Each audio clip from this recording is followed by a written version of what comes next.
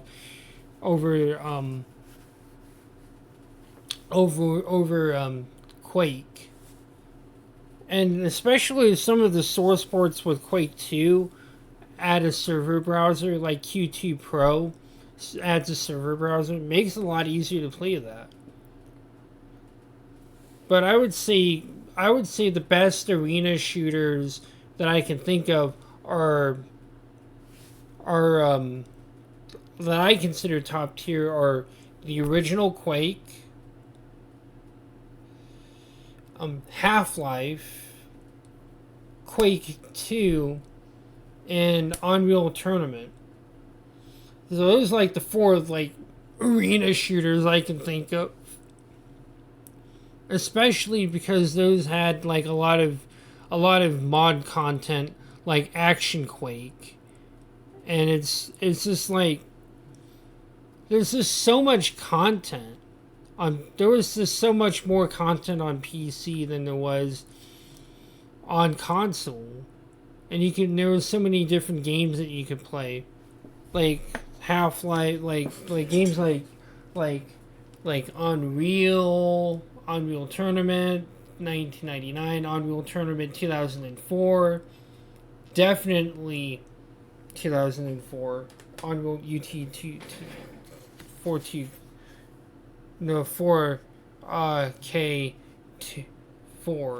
2K4, and then you had Battlefield, and then you had like Battlefield 1942 and Battlefield 2. Like those were like those were like my jam. Especially this game were my jam. And back in the day I didn't have like good graphics.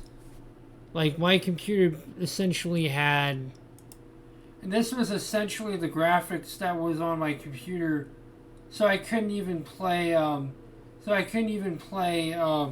battle. So those were the graphics that were on my on the computer, that I was using at the time, which was one of those Dell Optiplex GX1 systems. So I couldn't even play this game. On there. It just wouldn't run. So this it didn't have this exact chip, but it had a chip. It had the 3D Rage Pro chip, which this particular card is based on. You might be wondering, why do I have like old video cards? Probably because I plan on doing a bunch of different videos with these, and I also like to hang on to this kind of stuff. It's good to show it off to people, to show what we had back in the day.